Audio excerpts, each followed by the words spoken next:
What's up, everybody? Welcome back to Zero Mile ADV, a true beginner's guide to adventure motorcycling. From a quasi-beginner at this point, riding skills, still say beginner. Today, I've got a confession to make. And to be honest with you, it's kind of a big one. So rather than leave you hanging, let's just get to it. And here's the confession. I bought a KTM 2024 KTM 890 Adventure R. It is here.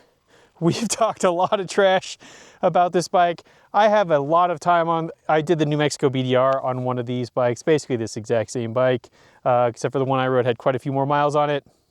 But I've got one. So let's talk about why I got this bike. What are the plans with it? What are we gonna do? And what changed my mind? So with that, let's get into the video. Okay, first let's start with why did I end up getting one of these? Okay, so I'm doing the Montana BDR this summer.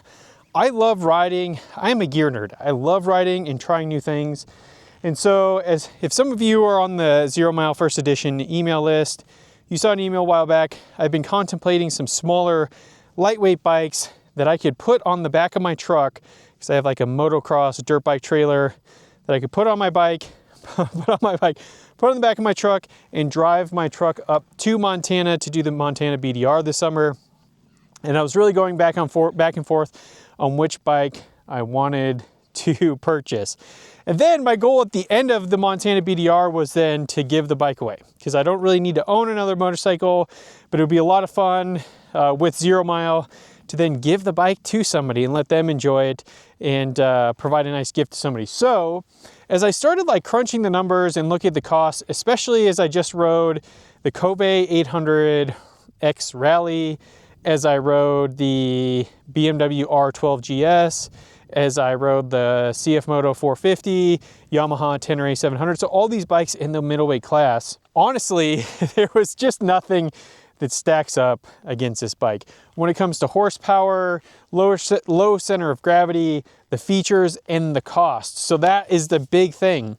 I think the cost more than anything. I think if this bike were, if I had to pay, because this is a 2024, it is basically brand new.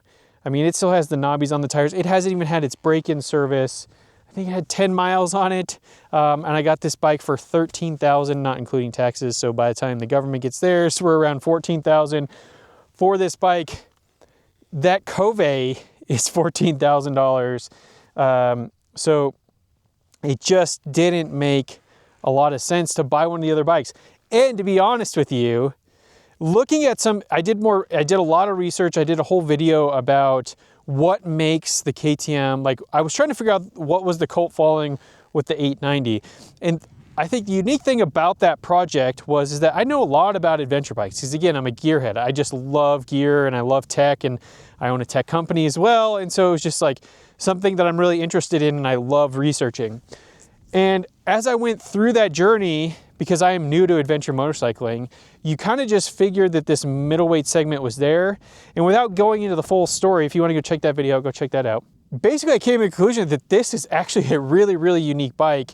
The power delivery, all that stuff. And don't at me, bro. Cheese cams, guys. I get it. Actually, leave those comments below. If you want to say it's the most unreliable thing in the world and I made the worst decision in the world, leave those comments below.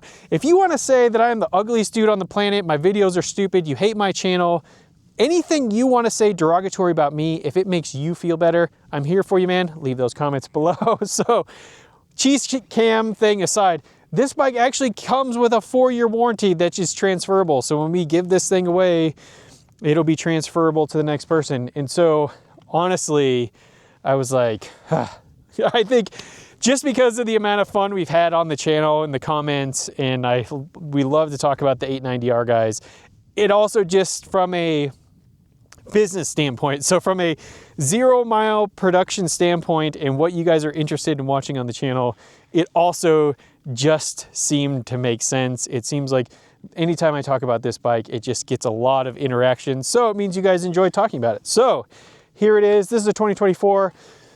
What are my plans with it? So my thought was, okay, I've done the New Mexico BDR on basically this exact bike. And I've gone through all those reasons as to why it wasn't necessarily my favorite bike. You can go watch that video. So this time I've kind of challenged myself, can I fix some of the things that I don't necessarily like about this bike to make it a better bike for me? So don't at me, bro, about it's the perfect bike, you don't need to change anything, you need to keep it the way it is. I'm trying to change it for the riding that I like to do, and that's the goal. So we've got some modifications coming, nothing really major, small things that I think will actually fix my biggest complaints with this bike. So not a lot of major changes, but I can say out here in the desert where I'm riding at now, actually if we come over here, you can see there are some like massive berms, and there's just a lot of really good riding out here, a lot of trail riding, a lot of like 50-inch style roads, almost like a lot of like unmaintained roads that you might come across on the BDR. I can tell you though, one thing I will say is that having spent a lot of time on this bike, if I just kind of felt at home on it, and B, like when I get in the rough stuff, it does just feel like a bigger version of my KTM 300 XCW, and like you can really push this thing. Like it is just, there's no denying it. When it comes, if you're gonna come out here and rip some serious off-road, like this thing is absolutely incredible. Like there's no denying it. You know, and having had the Norden, which I just sold, and it's the Expedition version, which so to me is kind of the blue version of this bike, they're still not the same. Like these are the plans. So right now, the most important thing, who's gonna win this bike, I don't know. I'm working on all the legal and the logistics to make sure I can make sure that this is a fair process, and whoever gets it, and they don't have any problems, and it's all legal and there's no issues. So I'm working and investing time in figuring that out. Good news is I have time because I'm not riding the Montana BDR until like the middle of July. So we've got time to figure that out. We've got time to ride it.